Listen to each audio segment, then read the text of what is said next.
મગદલામાં ભાડે રહેતી અને સ્પામાં કામ કરતી થાઇલેન્ડની વનીડાની હત્યાનો આખરે ભેદ ઉકેલાઈ ગયો છે। હમવતની આઈડાએ જ લૂંટના ઈરાદે ઠંડે કલેજે વનીડાની હત્યા કરી હોવાનું તપાસમાં સામે આવતા તેની ધરપકડ કરાઈ છે। મગદલા ખાતે ભાડે રહેતી અને સુરતમાં સ્પામાં કામ કરતી થાઇલેન્ડની 27 વર્ષીય મીમી ઉર્ફે વનીડા બુર્સોની તેના ઘરેથી સળગેલી હાલતમાં લાશ મળી આવી હતી। જે મામલે ઉમરા પોલીસે તપાસ શરૂ કરી હતી।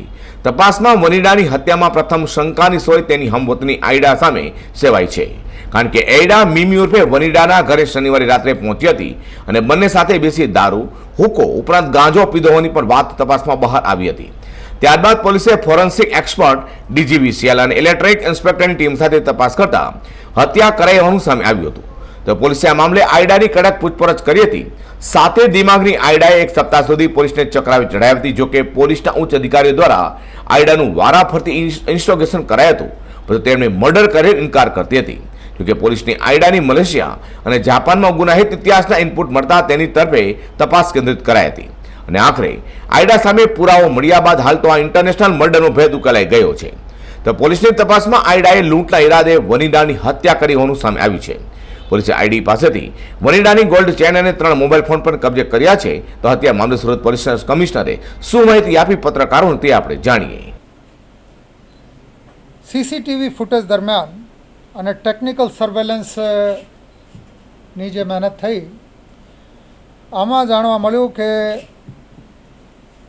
આ ઘરની આજુબાજુ અનંડા ઉર્ફે એડા સોમવાદ વોંગફ્રોમ, જે એની ફ્રેન્ડ હતી અને આ પણ મૂળ થાઇલેન્ડની રહેવાસી છે, આ પાદર સ્ટ્રીટ રૂણ મગદલામાં રહે છે, એની હાજરી શકમંદ રીતે જણાઈ આવેલ હતી। પણ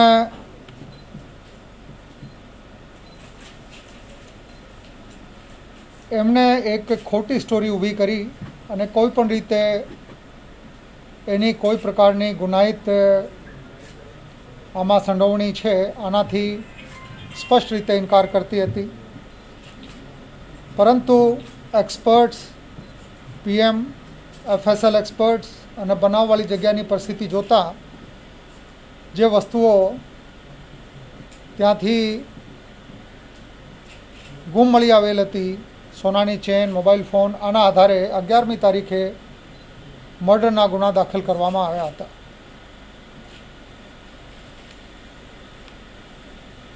પછી બધી ટેકનિક્સ અને ઇન્વેસ્ટિગેટિવ મહેનત, જેમાં સુપરવાઇઝરી અધિકારીઓ તરીકે સેક્ટર 2 શ્રી મુલિયાણા હતા, additional CP crime Shri Sharad સિંગલે પણ મહેનત કરી।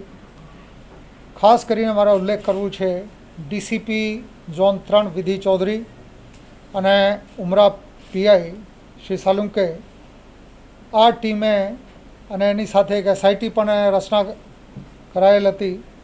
આ તમામની મહેનતથી ખૂબ સારા પુરાવાઓ સાથે આ ગુનો ડિટેક્ટ થયેલ છે। એના જે મોબાઈલ ફોન અને સોનાની ચેન ગુમ થઈ હતી, આ આરોપી બેન પાસેથી મળી આવેલ છે। રૂમના બારના બારથી બંધ કરવામાં આવ્યા હતા, જે બહુ મોટી શંકાસ્પદ બાબત હતી।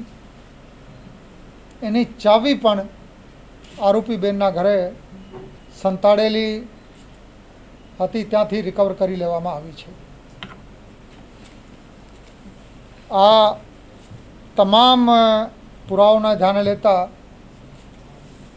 એને અટક કરવાની તજવીજ ચાલે છે। આપને ખ્યાલ છે કે અત્યારે કોરોનાના સમય છે, કોવિડ ટેસ્ટ કરાવવામાં આવ્યા છે અને હવે પછી કાયદેસર આગળની કાર્યવાહી કરવામાં આવશે।